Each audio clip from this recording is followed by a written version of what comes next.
Hello everyone and welcome back to Destiny. The Dawning has arrived and we have a lot to do.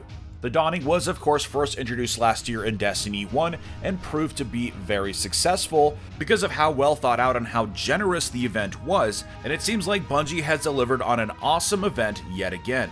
So in this video I'm going to give you a brief tour of the Dawning event as well as some things to look out for. Let's jump into it.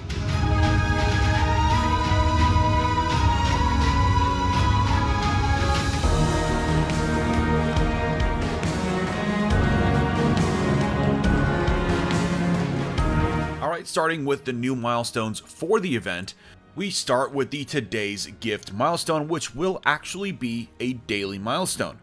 I'll show you exactly what this looks like in a little bit, but moving on, we also have the Welcome to the Dawning. This is a small quest that has to interact with multiple people in the tower.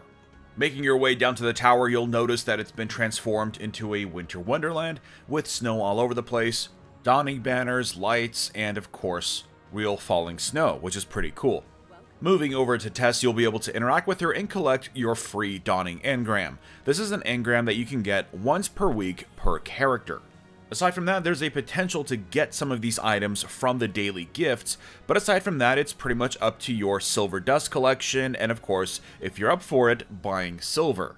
I think this is probably the best way they could have handled it. Every day you're going to be able to get a chance to get some of these items from those gifts. So if you play multiple characters and do this quest every single day, there's a really good chance you'll get most, if not all, of the Dawning items.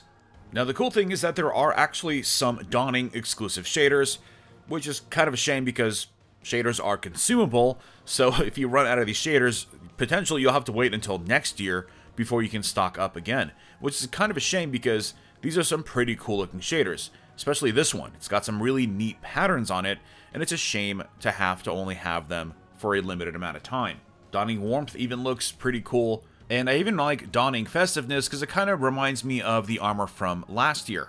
I also think the Giving emote is a must-have. I think I love this a lot. I can see this being used in place of the Salt emote, which is most likely what I'll be doing with it. Also, the Dawning armor looks pretty rad. I think this could look really menacing with the right shaders on.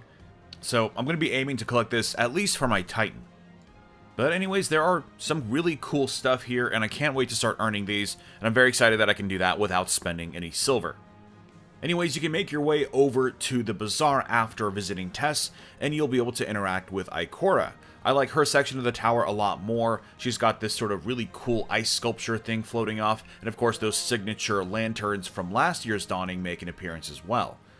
Upon talking to her, she'll welcome you to the Dawning, and she'll kick off the next step of the tower quest, which is to participate in the Mayhem Crucible playlist. Also, don't forget that right next to her is the pile of gifts that will be giving you the daily gift quest.